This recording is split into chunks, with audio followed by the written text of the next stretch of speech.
Bakit? Todo na yan, oh. Tabingilin pa nga, oh. Magandang hapon mga kabisdak. Pag-usapan natin itong hamon ng isang anti-drug advocate na Pamilyang Pilipino Incorporated laban kay Da Junior na dapat umano magpa-drug test po itong naturang presidente. Usap-usapan ho sa ating bansa, hindi lang sa ating bansa kundi sa buong mundo, na meron tayong Pangulo na bangag noon at bangag pa rin ngayon. Na ayon po mismo yan kay Pangulong Rodrigo Roa Duterte. Ikwinento ni Tatay Digong kung paano niya ito nalaman. Lumabas pa nga na nasa narcolist po itong si Da Junior.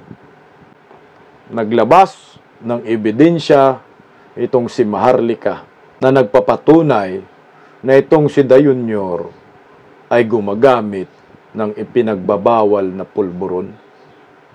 Itong mga dokumento niya, alam naman ho ninyo kung saan galing ito mga kabisdak, di ba? Galing sa PDEA. Na itinanggi rin ho ng PDEA ng Marcos admin. Na naka-schedule na pala ito nung panahon ni Pinoy na lusubin. Dahil mayroon po silang pulburon session kasama yung isang artista na pinangalanan na nga ho ni Tatay Digong na si Maricel Soriano. Na meron pa ngang hinihintay natin mga kababayan ko yung tinatawag na pulburon video. Na kung saan makikita mo daw doon si Da Junior na nagsusupsup. Questionably yung pagkatao ni Da Junior ngayon. Pag ang pinag-uusapan ay illegal na pulburon. Tandaan po natin, dating presidente ng Republika ng Pilipinas, si Tatay Digong na may 90% trust and approval rating at galit sa durugista ang nagsasabing may presidente tayong adik. At ikinagalit naman ito ni Ma'am Xi.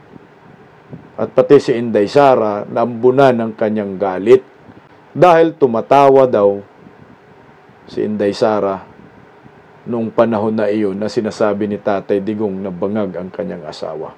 Pero walang katotohanan yun. Hindi naman tumatawa si Inday Sara. Marami na pong sumisigaw na dapat magpa-pulburon test itong si Da Junior. Ngayon, parami na ho ang interesado ng mga Pilipino kung ano ba talaga ang pagkatao ng ating presidente. Bangag nga ba talaga?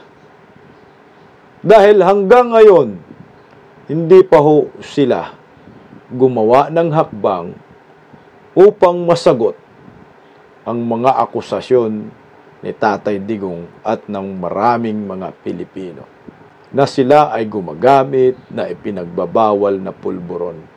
Ngayon nanganak na hito isang anti-drug advocate na nanawagan na ho dapat umano magpa-pulburon test itong si Da Junior. Narito po yung balitang iyan. Nakala po natin sa Pulso ng Bayan. Pangulong Bongbong Marcos hinamong magpa-hair follicle drug test ng anti-drugs advocate ng laban ng Pamilyang Pilipino Incorporated. Mga kababayan ko, isang malaking hamon ito sa Marcos administration. Kaya ba kaya nilang harapin, tanggapin ang hamon na ito? Dahil ito po ngayon ang sigaw ng maraming Pilipino. Kung wala po kayong itinatago, para matuldukan na po natin yan, magpa-drug test na po kayo. At hindi lang ho si Da Junior ang dapat i-drug test sa pamamagitan ng hair follicle. Kundi kasama na si Mamsi, kasama na ang buong pamilya nila at lahat ng gabinete nila. Dahil hindi maganda sa maraming Pilipino at sa buong mundo na ang isang administrasyon ay questionably ang kanilang pagkatao at nadadawit sa ipinagbabawal na pulburon. Pakinggan po natin itong si dating Executive Secretary ni Da Junior na si Vic Rodriguez para maliwanagan ho kayo, mga bangag supporters, kung bakit sumisigaw po kami ngayon ng drug test kay Da Junior. Pakinggan niyo po si Atty. Vic Rodriguez. Kung medyo nasasaktan ang mga nasa pamahalaan at doon ako ang aking panawagan nga lahat na naglilingkod ng matataas na opisyal natin sa pamahalaan. Kung may nasasaktan, simple lang ho ang gamot dyan.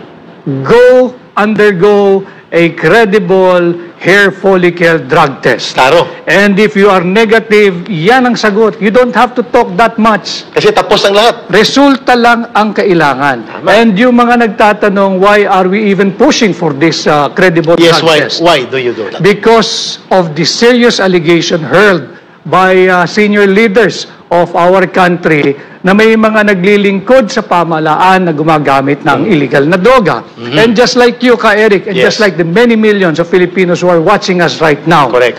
I do not want my country to be run by drug dependents or by drug addicts. Correct.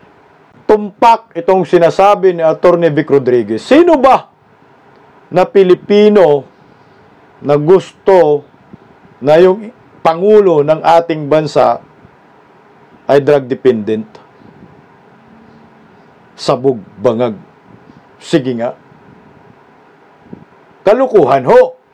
Kung papayag lang kayo na ang mga namamahala sa atin ay sabog at bangag. Ano ang mangyayari sa ating lipunan? Simple lang ho naman kasi yan. Para mawala na ho ang haka-haka, mga pagdududa ng maraming Pilipino, magpa-pulburon test na.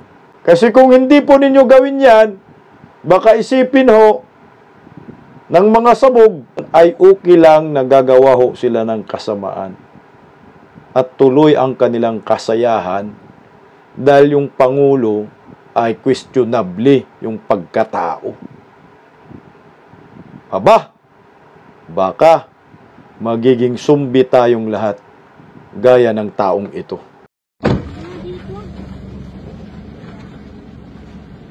Bakit? Todo na yan, tabingi na yung panga, Yung iba na. Iba na. Grabe, nagalit, Nagalit, Wala na to. Wala na, tabingin talaga yung panga. Iba na yan. Iba na yan. Huwag niya patulan, huwag niya patulan, Iba na, Duling na.